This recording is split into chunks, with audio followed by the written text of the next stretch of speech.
9 experienced hikers, all in their 20s, were found dead in the Ural Mountains, their bodies scattered across the mountain slope, with no external injuries to explain their deaths. Just a cryptic note that read, "We were forced to leave the tent due to an unknown threat." But here's where it gets dark. The hikers were not just any ordinary group. They were all seasoned athletes and outdoor enthusiasts from the Ural Polytechnic Institute. Led by Igor Dyatlov, a 23-year-old experienced hiker and mountaineer, who had planned the expedition to reach the summit of Mount Atorton. A challenging but non-technical hike. The group consisted of 8 men and 2 women, all of whom were well equipped and prepared for the harsh winter conditions of the Ural Mountains. But on February 2, 1959, something went terribly wrong. The group had set out on January 27, 1959, from the town of Vizay, with plans to hike to the summit of Mount Atorton and return by February 12. But when they failed to return, a search party was sent out to look for them, and on February 26, the first 2 bodies were found, those of Georgy Krivonishenko and Yuri Doroshenko, both of whom were found to be dead from hypothermia, but with no external injuries. And it was only when the rest of the bodies were found that the true extent of the mystery became clear. The bodies were found to be scattered across the mountain slope, some with severe internal injuries, including broken ribs and fractured skulls, but with no external trauma to explain these injuries. And this is where everything fell apart. The investigation into the deaths was unable to determine the cause of the injuries, and the Soviet authorities were left with a baffling mystery on their hands. A mystery that would become known as the Dyatlov Pass incident, one of the most enduring unsolved mysteries of the Soviet era. As the investigation continued, it became clear that the hikers had been experienced and well prepared, and that the weather conditions on the night of February 1–2, 1959, had been harsh but not extreme, with temperatures ranging from -10 to -15 degrees Celsius, and winds of up to 30 kilometers per hour, but nothing that would have posed a significant threat to the group. And yet, something had clearly gone terribly wrong, and the hikers had been forced to flee their tent in a state of panic, leaving behind most of their gear and clothing. And it was this that led to the first of many bizarre and unexplained phenomena. The fact that the hikers had been wearing only their underwear, despite the freezing temperatures, and that some of them had been found to be radioactive, with high levels of radioactive contamination on their clothing and bodies. And this was a discovery that would lead to a whole new set of questions and conspiracy theories.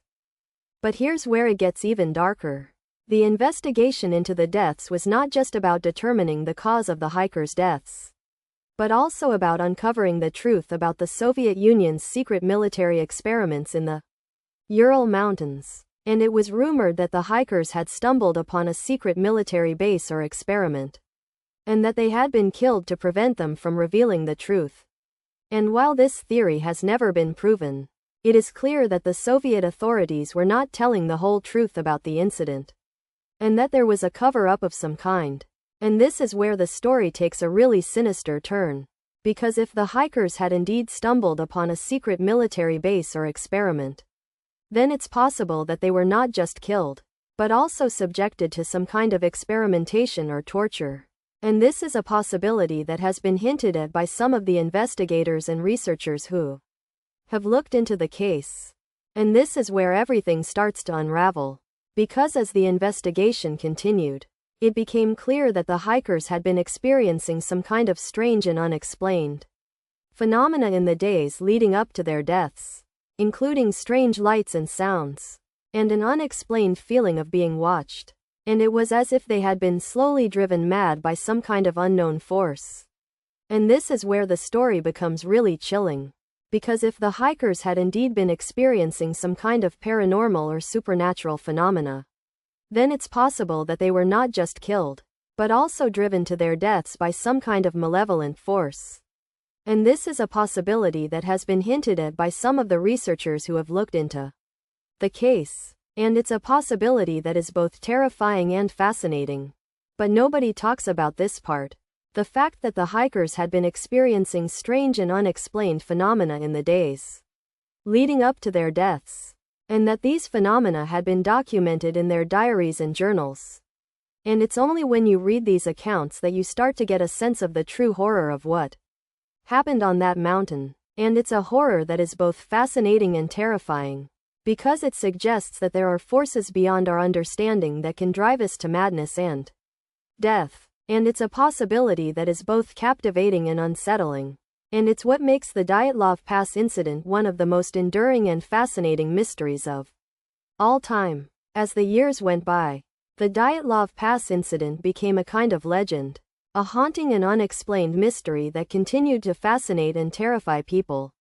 And it's a mystery that has been the subject of countless books, articles, and documentaries. And yet, despite all the attention, the truth about what happened on that mountain remains a mystery. And it's a mystery that continues to haunt us to this day. And it's what makes the Dyatlov Pass incident one of the most compelling and disturbing stories of all time. A story that is both a hiking disaster and an unexplained mystery. A Soviet mystery that continues to fascinate and terrify us. And it's a story that we will never forget. The aftermath of the incident was just as bizarre and unexplained as the incident itself, with the Soviet authorities trying to cover up the truth and the families of the hikers left to pick up the pieces. And it was only years later, when the Soviet Union collapsed, that the truth about the incident began to emerge. And it was a truth that was both shocking and terrifying, because it suggested that the hikers had indeed stumbled upon something sinister and malevolent, something that had driven them to their deaths. And it's a truth that continues to haunt us to this day. And it's what makes the Dyatlov Pass incident one of the most enduring and fascinating mysteries of all time. In the end, the Dyatlov Pass incident remains a mystery, a haunting and unexplained phenomenon that continues to fascinate and terrify us. And it's a mystery that will never be fully explained, because some things are just too strange and too inexplicable. And it's what makes this story so compelling and so disturbing.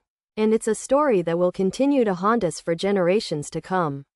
And if you want to hear more stories like this, subscribe for more stories like this.